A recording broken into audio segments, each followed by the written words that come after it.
All right, we're back.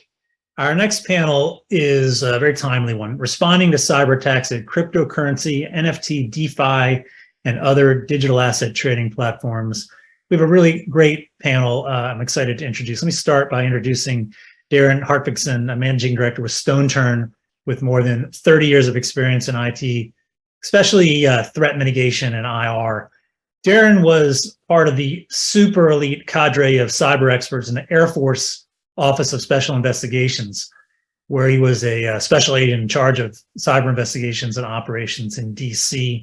He organized, trained, equipped, and assessed Air Force OSI's elite global cyber investigative workforce. Really excited to have Daron here. Welcome, Daron. Thank you. Excited to be here. Next, very pleased to introduce Kristy Littman, a partner and co-chair of the Digital Works practice at Willkie. She is the former chief of the SEC Division of Enforcement's Cyber Unit, and which is a national specialized unit that focuses on protecting investors and markets from cyber-related misconduct. At the SEC, where she just recently left, Kristy had a stellar reputation as a tough but fair law enforcement official and a regulator who really fought to protect investors above all else. Kristy, great to see you. Thanks, Bruce. Next up is Tony Lewis, co-head of the cybersecurity practice group at Sullivan and Cromwell. He spent 11 years at DOJ fighting terrorism, which includes charging the largest ever cyber heist at Bangladesh's central bank. It was part of a North Korean conspiracy. It also included computer network intrusions at other banks and at Sony Pictures, and used the WannaCry ransomware. By the way, the story of this incredible crime that Tony helped solve is told in the 10-episode BBC World Service podcast, The Lazarus Heist. Tony's also a top-notch litigator and appellate lawyer. Thrilled to have you here today, Tony. Welcome. Pleasure. Thanks, Bruce. Finally, our moderator is Tara Swaminatha. She is the founder of ZeroDay Law, and she's a real pro in incident response management and planning, privacy law, and cyber risk compliance assessments.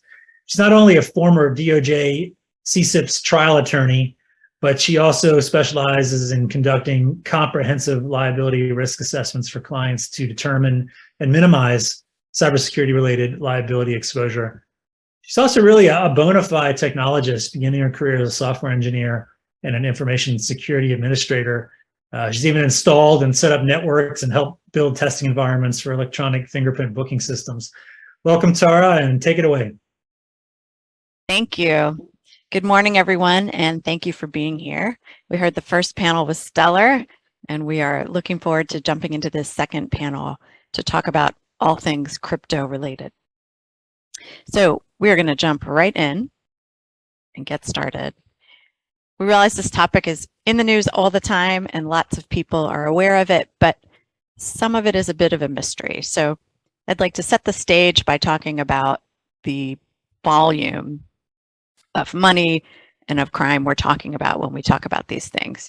So in 2022, there were $4 billion worth of crypto stolen in hacks during the year.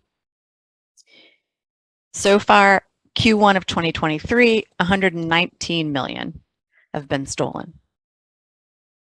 In 2022, the biggest attack was on the Ronin cross-chain bridge. That was in March of last year.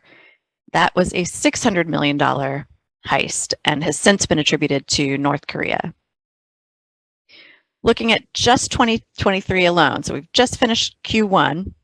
In February, there was an attack of Bonk DAO, which is a decentralized borrowing protocol. Their smart contracts were manipulated, and they were able to manipulate the price and drained about $88 million worth of crypto. The second largest so far this year was Platypus Finance Protocol. They issue a stable coin. There was a flash loan attack against them, which depegged the stablecoin, and they lost about $9 million. This one actually ended very well. They were able to recover some of the funds and refund some of the users, which we don't hear all the time. Some interesting statistics about the total value of the crypto or digital asset industry. Total value locked. So what's the value of US dollars that are locked in digital assets? In 2021, it was approximately 10 billion. 2022, about 42 billion. And as of the end of March, this is cumulative, not per year, but as of the end of March this year, we've just passed $50 billion in total value locked. That's according to Bitcoin. So we're not talking about small potatoes. We all know that this is a big deal. And we're here to talk to you about more details about all of these topics. So I think we should start by putting out a couple definitions, because a lot of these terms are used correctly, incorrectly, interchangeably. And in fact, there's not entirely, even experts in the field don't entirely agree on definitions of some of these terms. So without further ado, the first one is DeFi, decentralized finance. This is an umbrella term for financial services where you can do most of the things that banks typically support: earning interest, borrowing, lending, buy insurance, trade derivatives, trade assets. But the difference is it's peer-to-peer. So there's no financial institution, or at least no brick and mortar financial institution, that is running the operation. And it is all run on public blockchains. Now, the disagreement comes where, and the Treasury pointed this out recently, the definition of decentralized is a little bit squishy. Sometimes a decentralized entity or organization really is, but the Treasury, after doing some analysis, discovered that really most quote unquote decentralized services actually do have some kind of central point, whether it's a manager, somebody running maintenance, or working on the software controls behind everything. DeFi is usually executed by transactions that involve self-executing code or smart contracts, which is based on blockchain. We pause there and ask the panelists, do you guys agree, disagree with that definition? Yeah, I think that covers it. All right. All right. Now we're going to go over 4 more terms. First one is protocol. Daron, can you tell us what a protocol is in this context? Sure. Protocols are essentially rules or basic definitions of how data can be shared across computers, networks, and the like. Cryptocurrencies, protocols really define or lay out the structure of the blockchain. And blockchain is a distributed database that allows digital money to be securely exchanged and tracked on the internet. Excellent, thank you. What about crypto exchanges, digital asset trading platforms?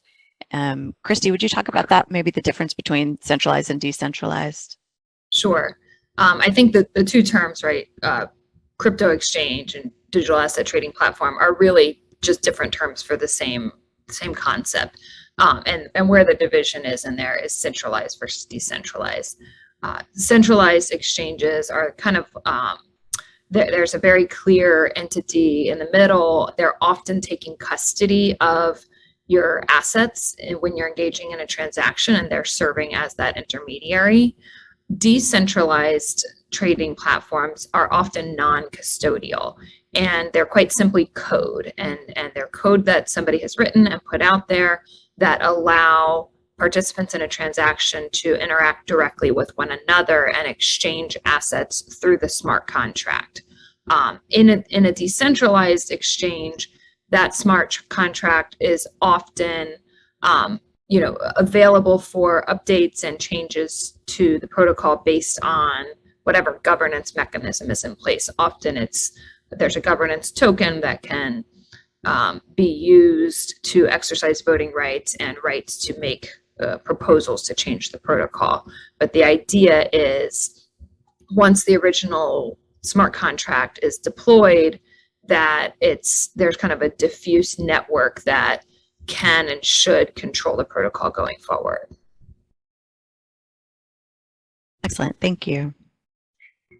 Last term we're going to define before moving on, I'm going to direct at Tony. before you start, Tony, at most life events, like a wedding or baptism, baby shower, bris, something like that, you give an award to the person who traveled the farthest to be there.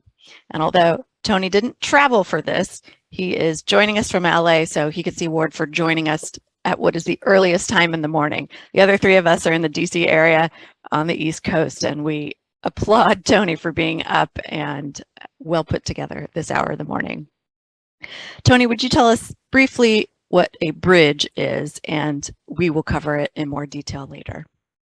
Yeah, sure. So instead of using a more centralized means to exchange one type of cryptocurrency or digital asset for another, bridges are essentially a way to go from one blockchain to another. So whether we're talking about Bitcoin or ETH or whatever it is, there's different forms that they take. There's what's called lock and mint or wrapping tokens, but essentially they build up a reservoir of liquidity on each side of the bridge, so to speak, on each blockchain, and then somebody can transfer one type of assets in on one side, and it spits out on the other. For that reason, bridges often collect liquid assets on either side, and so, sort of germane for the purposes of today's discussion, they can often be a ripe target because they have that sort of liquidity available on either side of the bridge. Excellent, thank you. Reminds me of back in the day when Sprint and Verizon, all the different ISPs, and in particular cell phone providers, couldn't exchange text messages without a little piece in the middle. And boy, did that company who came up with the middle translation piece really do quite well for themselves. There are three different ways that crypto is involved in crimes. It's another sort of basic principle, but I think it helps to put it in three different points to follow it. Digital assets can be used as a way to facilitate or fund criminal activity. A ringleader may be paying hackers in crypto assets with the hopes of being pseudo-anonymous. The second is digital assets can be used as a way to hide criminal activity, essentially money laundering. And by going through multiple bridges and multiple exchanges, a lot of hackers or bad actors use that to make money look clean when it comes out. And then third is an attack on the digital asset ecosystem. So that would be trying to destroy everything that we're talking about here today. So again, can be used to facilitate, to pay for criminal activity, to try to hide criminal activity, and to destroy this financial ecosystem. Audience, feel free to put questions in the chat box. There is a place for you to put in questions, and we will take them and follow them and answer some as we go through, so don't be shy about that. All right, let's switch gears and talk about attacks. That's what we're here. The bulk of what we're here to talk about today is attacks and how they play out, how to respond to them, and then the legal regime surrounding them. So there are three categories of attacks. I like to put things in numbered lists clearly. So the three categories of attacks are infrastructure attacks, which is sort of like what Kristy was talking about, attacking the code and attacking controls, trying to figure out how to conduct unauthorized transactions like sending funds from one victim to another. A lot of time this involves private key theft or a seed phrase from a hash algorithm. The second is code exploits, targeting smart contracts, trying to remove funds without authorization, essentially stealing money. So that typically involves exploiting vulnerabilities in the code. And the third is a protocol attack. Daron talked to us about protocols, but as a type of business logic, since they enable transactions, in some ways attackers can use them to manipulate the price of a token and create opportunities to buy low in one market and sell high in the other. So that's another way for market manipulation within this DeFi world. So infrastructure, code, and protocol. But let's zoom in and talk about what an attack actually looks like. Daron, would you start us off talking about some crypto crime that you've seen, type of attacks, and how they go? So we get asked to help clients work through infrastructure attacks specifically. Most often, I would suggest the idea that a criminal or a hacker would want to target the sort of data for which that they could then use to monetize and otherwise exchange for value elsewhere. But whether it's key theft or username and passwords for various platforms, the idea that threat actors would want to target whether it's an individual or a service and access the data for which that would allow them to transfer money from wallets and the like. In the news, there has been a number of issues recently related to API key theft or other access to sort of the crown jewels. Even the chain analysis, as you mentioned, chain analysis had suggested that there was in 2022 $3.8 billion targeted and through criminal endeavors targeting cryptocurrency. And in one case, what we've seen is threat actors accessing infrastructure related to a service that had customers' accounts and use that access to then go out and drain customer wallets. And the way that goes actually is not unlike a traditional incident response or intrusion, where we collect logs and look for evidence of access, whether remotely or internally, and then walk that back to attempt to attribution. With blockchain, we can then also use the wallets that money was transferred to and track that down and look for attribution that way. But oftentimes in this ecosystem, though, the related security measures and whatnot make it pretty difficult investigations. So that helps. Absolutely. Further discussion, Tar. Yeah, absolutely. Thank you, Daron. I think one thing that's interesting to think about is the fact that a lot of what we're talking about is not different from typical attacks, meaning the situation Daron's talking about, somebody's trying to steal private keys. That could easily happen from spear phishing against an office employee or a developer, a dev team member, compromise their machine, get access to the keys, passwords, etc.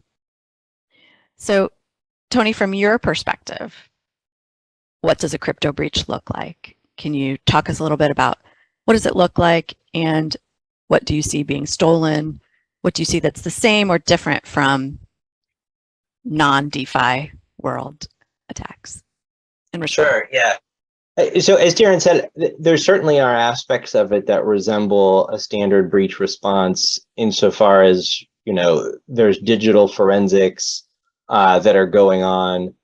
But I guess to focus on some of the things that distinguish a common hack in the crypto space, first, how it's sort of discovered can vary, right? It can be because you've learned about some kind of data breach from whatever kind of visibility controls or logging you have, or a company might see that their assets are being transferred and not really understand how or why that happened. And so the sort of jumping off point for the investigation can be a lot different in those scenarios, and sort of how it's how it's investigated.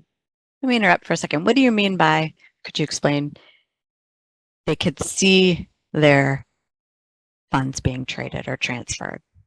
Sure. Thank you, Tara. So What I mean to say is there are times when a company may have its assets on various blockchains, and the first that it learns of some kind of breach is through seeing transfers out of the wallets that they know are theirs on the blockchain. So that's there are some analogs, of course, in fiat and other currencies, but I think that is a sort of distinct feature for a lot of the hacks that we've seen over the last couple of years. Is that's how they sort of first start, and people learn about them is by seeing sort of their assets go outside the fence. I think one of the other aspects that can distinguish a crypto response from others is what the hardening looks like. I think oftentimes, we think about making sure that various security controls are in place, like is everyone using multi-factor authentication? Is there a sort of review of what users have which privileges? And those are sort of common fare, I think, across incident response. But in the crypto space, understanding how the assets may have been compromised presents some different challenges, and how to deal with that. So are companies going to use cold storage or hardware devices to keep their assets safe, their remaining assets that are safe? And those are essentially ways of keeping the keys or seed phrases for digital assets offline. Hot wallets are sort of what the sort of internet connected version of those of the way to keep those assets would be. Will there be some kind of control like multi-signature wallets, where more than one person is going to be needed to allow any transfers of the company's assets going forward? There are some sort of blockchain analytics that can be done in the situations where there's been a transfer of assets that was unauthorized. A complement to the sort of digital forensics piece of it is seeing where those assets have gone. And so there's oftentimes a sort of complementary relationship between doing those digital forensics and tracing where the assets have gone through a variety of laundering techniques. Sometimes, there are blenders or mixers and tumblers and ways to sort of ricochet unauthorized asset transfers onward in a way that makes it difficult to trace. And that's where working with a sort of blockchain analytics firm can help. And I guess the last piece I would say for distinguishing a crypto incident response from others is thinking about law enforcement cooperation, because oftentimes law enforcement will be able to not only investigate things more quickly, as is often the case, but they may have abilities to seize or freeze assets in places that could be hard for the victim itself to get at. Great, and that was an unintentional perfect transition to the next question I was going to ask, which is, Kristy, would you talk to us a little bit about challenges that law enforcement face and just liaising with law enforcement? What do you see in that space related to these types of attacks? Well, I think probably law enforcement faces the same type of challenges that, private sector faces in terms of, anonymity and the kind of lack of oversight that is exercised over a lot of the what I would call financial institutions in the crypto space, right? They're not registered with the SEC. They don't have folks in there examining them. No one's under the hood, at least from the government. And so, they have a lot of those same risks that those institutions have. But one of the biggest risks I think law enforcement have is often the victim of a breach is reluctant to reach out to law enforcement. We hear a lot from the FBI that, they want you to come to them if you have a breach. Setting aside, they're also probably inundated with a lot of these outreach, because there are, this is just so prolific. But I think that they gain a lot by having a kind of say broad insight into what's going on in the market. So if you're the victim of a breach, you can only see what's happening in the incident that you're experiencing. Hopefully you can see what's happening. Law enforcement, if victims are going to them and reporting these incidents and sharing the information that they have, law enforcement can often use that information, and they want that information in order to be able to kind of get a more fulsome picture about threat actors and be able to put together puzzle pieces across different incidents that your peers or others in the industry may have experienced. Obviously, a lot of the appeal of crypto is some level of anonymity or pseudonymity. And while that's true, it's not entirely true. Tony talked a little bit about the ability to try to trace those funds and track those funds as they move through the various systems that they work through. One example, though, is the Colonial Pipeline incident and the recovery that law enforcement was able to make there. Obviously, they're a little bit mum on what exactly they do, and they don't want to share their secrets too much, but they were in the possession of a private key for one of the addresses from the threat actor, and they haven't elaborated on how they got that information, but I think there's a good chance that this is a situation where you have a threat actor out there acting on a lot of different fronts, and because victims do report it to law enforcement, sometimes they're able to use information that they've gleaned in other investigations to try to help recover funds from a victim if they think they have the same threat actor. And because they use some of the services that Daron was talking about earlier in terms of digital asset tracing, they can often identify, wallets and nodes that are affiliated with a certain threat actor and be able to anticipate where assets might hop to down the chain. Thank you. I think that's an important point in terms of what everybody's facing on the law enforcement side and the private sector side, and helps to think through ways in which law enforcement can be involved in these types of attacks in a slightly different way. They may have to have access to a different set of information that's useful than in non-DeFi type attacks. And I think Anthony mentioned earlier that one thing that's unique here would be occasionally companies can find out that an attack is happening or there's an issue by watching trading, by seeing what's going in and out of wallets. In addition, crypto Twitter seems to be a big source of information for companies and law enforcement to figure out what's going on, because the most involved people in some of these protocols really are tracking and following very closely, including on Twitter. So there have been a couple of instances where law enforcement shows up before a company even has gotten its ducks in order. It's not like a normal incident response where they've called outside counsel and followed the plan and they assembled a team.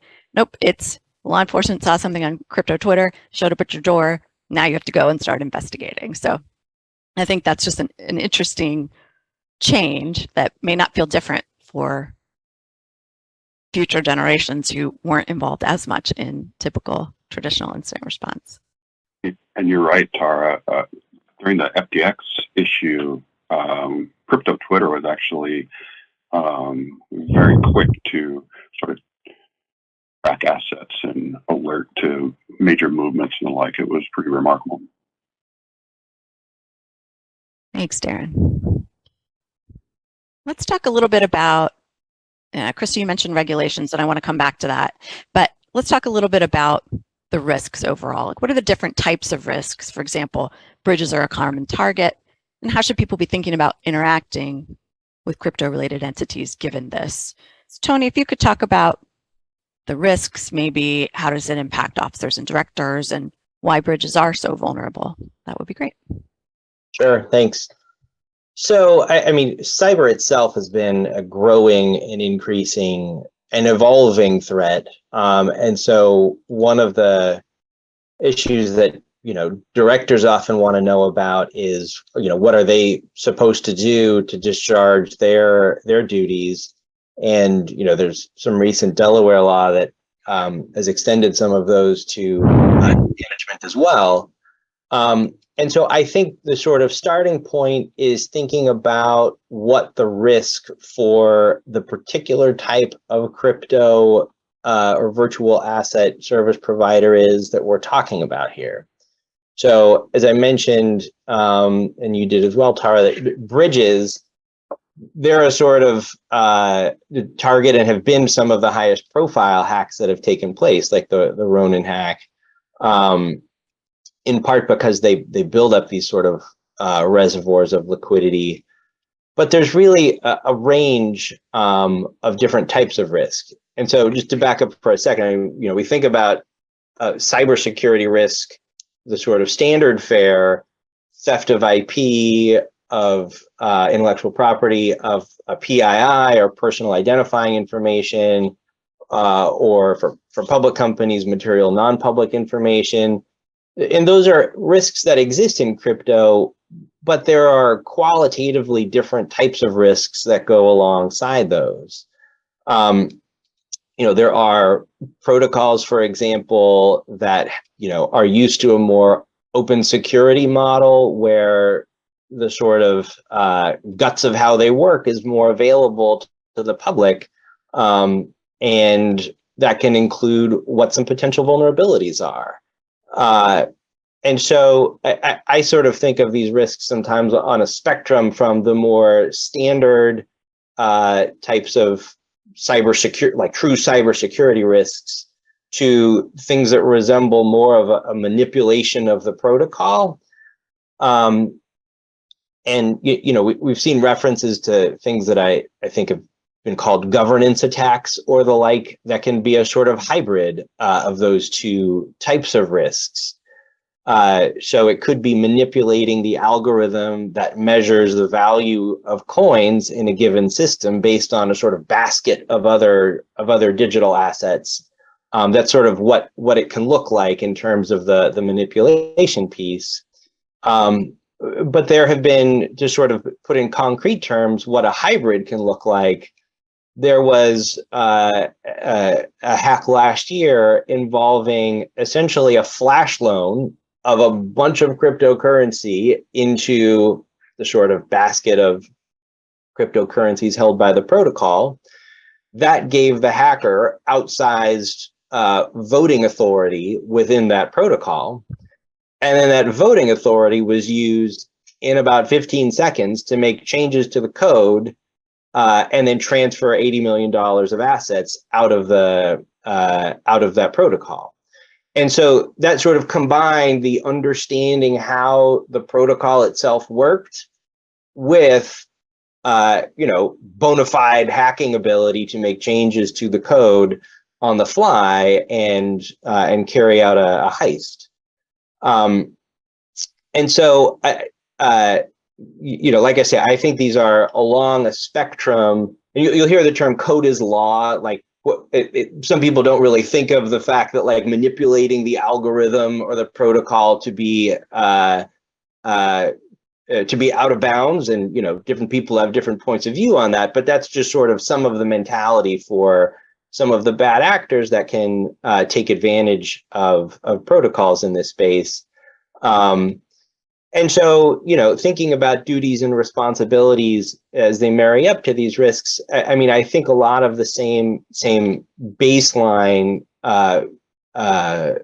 practices apply for best practices, following disclosure controls and procedures when there is an issue, escalating issues to where they need to go.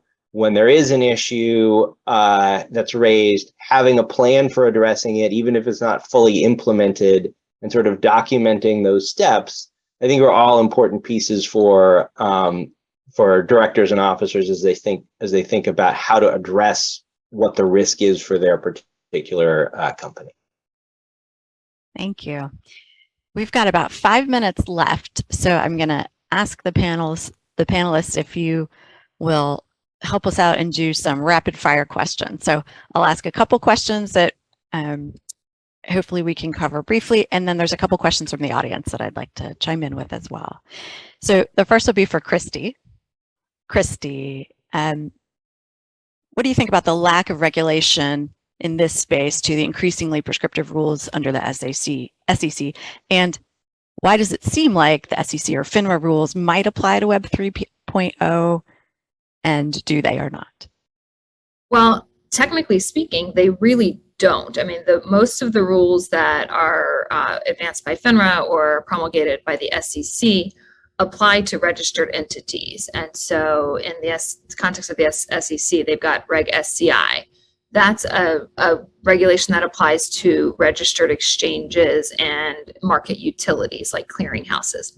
In the crypto space, we don't have registered exchanges or registered clearinghouses.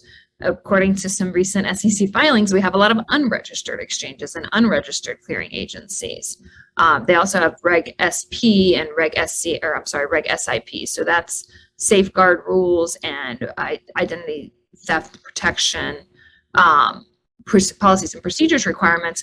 Those apply to registered investment advisors and registered broker dealers. And historically, they've been relatively kind of risk-based rules, right? You have to have policies and procedures that are reasonably designed to address the risks that your institution faces. Increasingly, the SEC they proposed a lot of cybersecurity rules over the course of the last year or so, and I would say those rules are becoming more and more prescriptive. A lot of the prescriptive measures that they outline in these rules are things that we see registrants doing already as part of their risk-based programs. But the SEC has historically not used those regulations to charge unregistered entities, right? So if you're an unregistered broker dealer or an unregistered exchange, they don't often get into, they'll charge you for that, right? They might charge you for operating an unregistered national securities exchange or an unregistered broker dealer, and they've charged quite a few of those lately.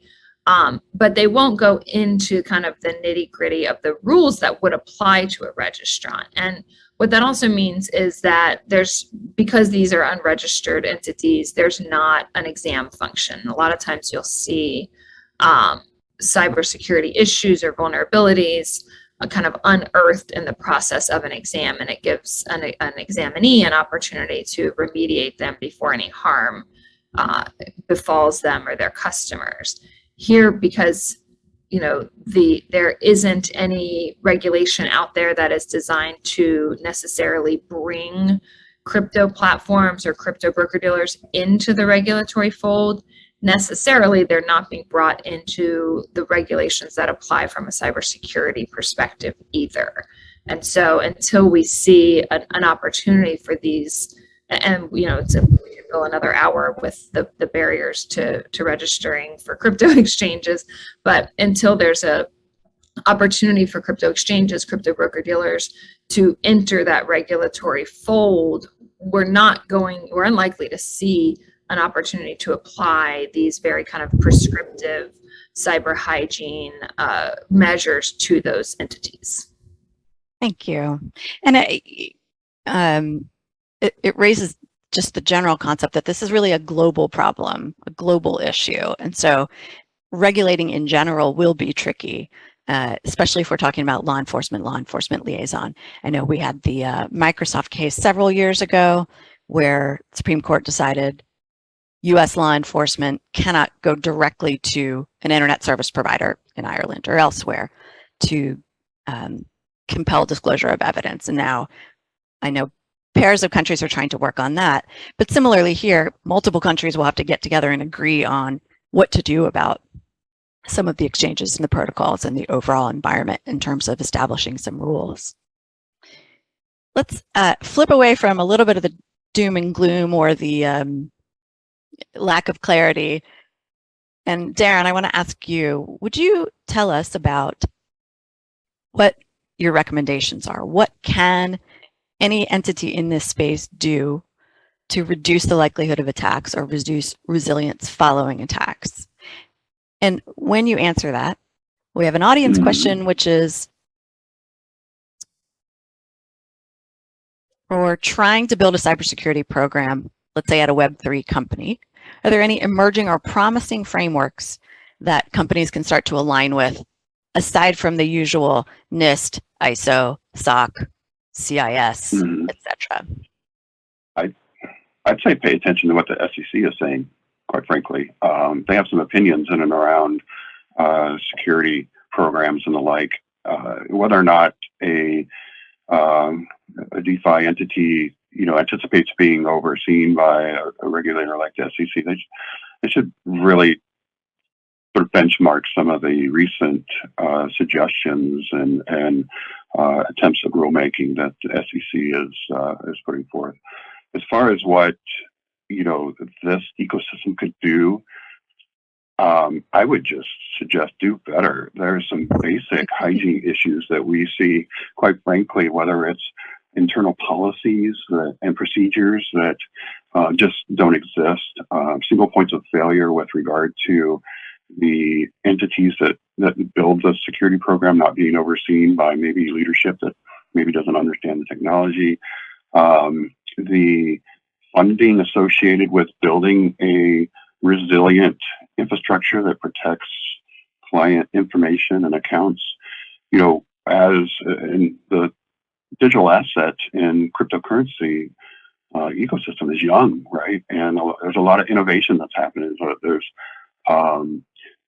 there's capability to be focused on solving this, this need to move currency or serve as an exchange. But as they build those solutions, just like a lot of other places in the cyber context, security isn't kind of bolted on at the beginning. So there's no planning to protect. So intrusion detection systems, things that might sound like they should be standard, sometimes don't exist. We often respond and find logging that rolls off much too quickly to do an effective investigation. It sounds like insiders. Yeah. Yes, it sounds like everything you're recommending is remarkably similar to the recommendations given to all companies. And shouldn't that not be the case, because anyone in the crypto industry must be technically sophisticated? I would think so. I'm just We've got, sorry, Daron, to cut you off. We've got about 2 minutes left. So I'm going to point people to 2 documents, and then we'll ask the last question from the audience for Kristy. We didn't get a chance to go into last month's Treasury report on basically risk assessment about this whole ecosystem. So I would suggest looking through that. They talk about some of the problems, issues, and recommendations. And the DOJ put out a similar report the year before, which also had some policy recommendations in it. So those are 2 good places to look if you want the US government perspective on some of the policy and regulatory issues. But so for the last question for today, Kristy, I'm going to toss this over to you. How should corporations think about the difference between an attack on a specific currency or token versus a centralized intermediary? Specifically, how do they figure out how to hold crypto on a balance sheet? And you've got 42 seconds. Well, that's not enough time to solve that problem, but it is, I'll just acknowledge it's a really tricky question, because there are not a lot of kind of blessed custodial arrangements according to the US government. So we've seen some recent rulemaking put out by the SEC, or proposed rulemaking relating to custody. That really is targeted at investment advisors who are registered with the SEC, not at corporations. But it gives you a sense of how I think the government in general is thinking about custody of digital assets. And what it says is essentially a qualified custodian in the investment advisor concept or regime is somebody who is either a state or nationally chartered bank. And so there aren't a lot of those options, and we see a lot of requests for charters pending, applications for charters pending before the federal and many state regulators. We don't see a lot of them being approved, but slowly some, particularly state banking authorities, are approving charters. And so I think that's probably your best option right now, is to find a state or nationally chartered bank who can custody crypto for you. Thank you very, very much. We are at time. There was a request to put links to the 2 documents that I mentioned in the chat, so I will be doing that in the next 2 seconds, and I will turn it back over to Bruce. But thank you, panelists. This was a great discussion. I appreciate you cramming a lot into a short time frame. Thanks, Tara. Very well done. And Tony, Daron, Kristy, thank you so much for your insights today and for joining us for a really terrific panel. The next panel starts in 10 minutes. It's a law enforcement spotlight. We'll hear from a senior official from the FBI. We'll see you back here in a few minutes.